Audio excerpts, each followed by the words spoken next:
Querido y admirado amigo José Medina Mora, ¿cómo estás? Qué gusto en saludarte.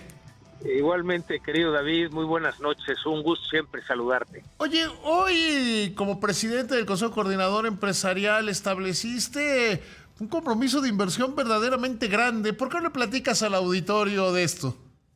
Y bueno, recordarás, David, así como el auditorio, que en el primer trimestre de este año lo que recabamos en el Consejo Coordinador Empresarial eran pues todas esas trabas que estaban deteniendo las inversiones en el país, que tenían que ver a veces con autorizaciones de proyectos que sucedían en lo federal, pero que se atoraban en lo municipal, con falta de respuesta ante solicitudes de inversión, con tramitología que se extendía en el tiempo, con de fiscalización del SAT, en fin, encontramos una cantidad de trabas muy importantes y lo que hicimos fue exponérselas al gobierno federal, a la presidenta Sheinbaum, en el compromiso que habíamos hecho dentro del Consejo Coordinador Empresarial a impulsar las inversiones.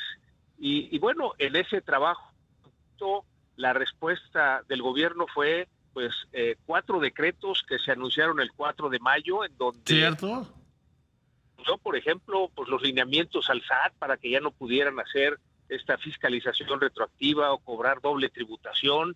Se anunció que iniciaban las licitaciones de carreteras con este fondo de infraestructura, que el COFEPRIS los tiene que responder en menos de 30 días, pero también se anunció que si había un proyecto de inversión en un sector estratégico o en un polo de desarrollo, la autorización era automática, aunque el gobierno se reservaba el derecho de revisar.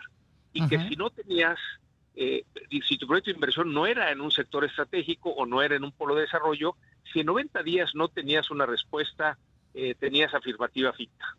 Se abrió una oficina de inversión, una ventanilla única para las inversiones, que este comité lo preside la misma presidenta Sheinbaum, con reuniones cada semana, en donde se va viendo en dónde están precisamente estos proyectos de empresas que quieren invertir en el país, tanto nacionales como extranjeras, y ese es el resultado, David, que en este tiempo hay 3.500 millones de dólares de inversiones que han sido autorizadas a través de este proceso de ventanilla única de inversión. José, a mí me llama mucho la atención esto que estás diciendo por una razón muy sencilla.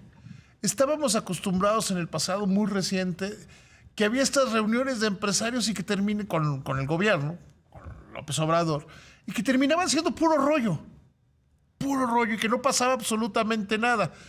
Cuando ustedes en el Consejo Coordinador Empresarial se quejaban de, por ejemplo, las trabas que hay a veces entre lo local, lo estatal y lo federal,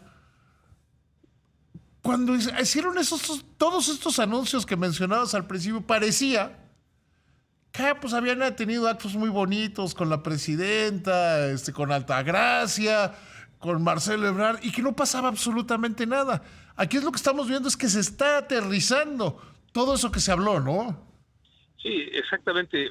Nos parecía que teníamos que pasar de los anuncios a las inversiones.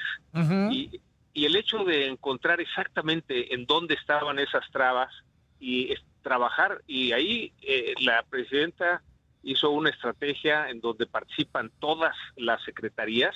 Vemos cómo la Secretaría de Energía, proyectos de inversión que tenían hasta 18 meses sin respuesta, en 2 semanas está respondiendo, o proyectos que estaban cumpliendo el año, en 1 semana están saliendo. La Agencia de Transformación Digital pues ha disminuido una cantidad de trámites, ha automatizado mucho.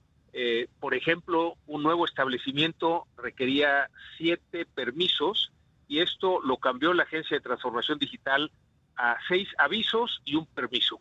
De tal manera que en esta facilitación a la inversión, este es el resultado, es decir, cuando realmente se quitan estas trabas y se implementan los cambios, pues empieza a fluir la inversión. Lo vemos ya en los números.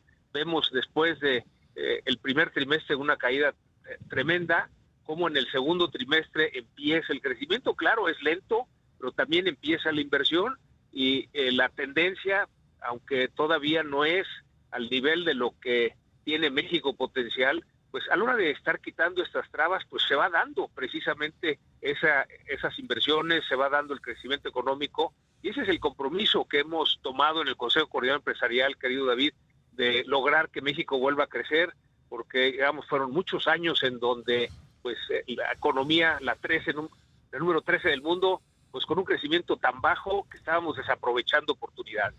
Fíjate que yo creo que hay algo que es muy importante. El nudo estaba en que no hay crecimiento porque no hay inversión. Que esto destraba, porque la única manera de crecer es con inversión privada. Así es. Digamos, toda la inversión ayuda. Qué bueno que haya inversión pública, qué bueno que haya inversión extranjera, pero la inversión privada es 10 veces más que la inversión extranjera, y esa es justo la que estamos reactivando. Bienvenida a la inversión extranjera, bienvenida a la inversión pública. Ojalá el gobierno pueda asignar más recursos a inversión pública porque hace falta, pero lo que va a hacer el cambio importante es la inversión privada, y ese es justo lo que estamos impulsando, David.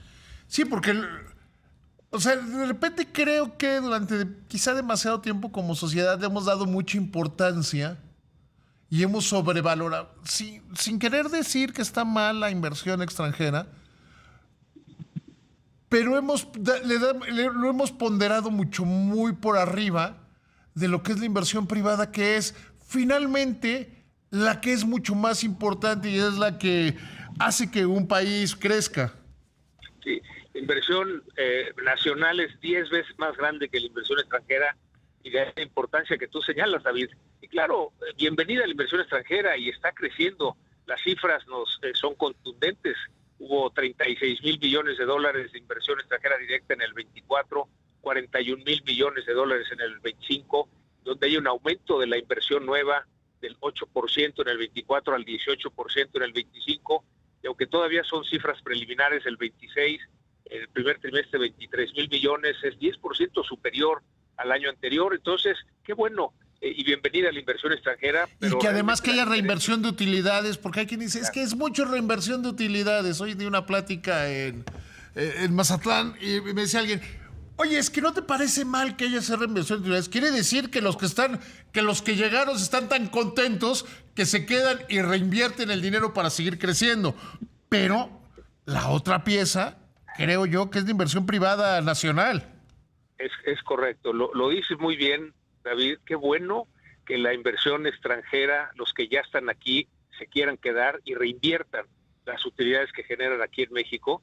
Eso cuenta, desde luego suma, pero como bien lo señalas, lo más importante es que reactivemos la inversión privada nacional. Eso pues es generar certidumbre, recuperar la confianza en México. Es momento de apostarle a México, hay grandes oportunidades, siendo la economía número 13 del mundo, estando en la región más competitiva que es Norteamérica, pues es momento, nos parece, de apostar a México. Y además en un momento que yo creo que ahí, no sé si estarás de acuerdo conmigo, que el gobierno, que la Secretaría de Economía han logrado que México sea, si no la más favorecida, la menos dañada por el cambio en la política comercial de los Estados Unidos. Sí, el hecho de tener el TEMEC nos favorece, porque todo aquello que está dentro del TEMEC ha sido excluido de aranceles, claro, con la excepción de la sección 232. Esto no existe en los demás países del mundo, entonces es importante conservar el TEMEC, y en ese sentido, David, pues importante señalar que tenemos TEMEC por al menos 10 años más, sí, con revisiones anuales, pero son revisiones acotadas, y sí tenemos que estar preparados a que el presidente de los Estados Unidos golpee a nuestro país y diga que el TEMEC es irrelevante, pero las cifras, los datos reales, pues reflejan que México pues es el país que más le vende a Estados Unidos. Le vendemos más que China, más que Taiwán, más que Vietnam, más que Canadá. Ahora somos el país que más le compramos, somos el mercado número 1 para 27 sectores de la economía americana, mercado número 1 o número 2 para 26 estados de la Unión Americana. Entonces esa es la realidad de cómo está integrada la economía mexicana con la estadounidense, y el hecho de tener el TEMEC nos beneficia precisamente en que todo lo que está dentro del TEMEC no tiene aranceles, con la excepción desde luego de la sección 232, que es la parte automotriz, acero, aluminio y componentes, que estamos trabajando precisamente en lograr que se disminuyan esos aranceles para tener todavía una mayor ventaja. Yo lo que retomo de esto, queridísimo José, es que se pasó a la acción, que no se quedó en el discurso, que no se quedó en el rollo, sino que ya se pasó a la acción y que la acción está dando resultados. Exacto, y es para esto se requiere un seguimiento cercano, un seguimiento semanal, y vemos cómo están alineadas las distintas secretarías del gobierno federal, la presidenta presidiendo este comité de inversión, pero también la Secretaría de Energía, la Secretaría de Economía, la Secretaría del Medio Ambiente, en fin, todas las que tienen que ver con autorizaciones, la Agencia de Transformación Digital, el Fondo de Inversión e Infraestructura, en donde Banobras es fundamental, todos alineados a facilitar la inversión. Entonces, cuando hay esa vocación, esa acción que mencionas, que creo que eso es lo que ha hecho la diferencia, y se le da seguimiento, pues empiezan a dar estos resultados. Querido José, siempre es un gusto platicar contigo. Te mando un abrazo grande con admiración y cariño. Igualmente, David, qué gusto saludarte, un fuerte abrazo para ti y un saludo para toda tu audiencia.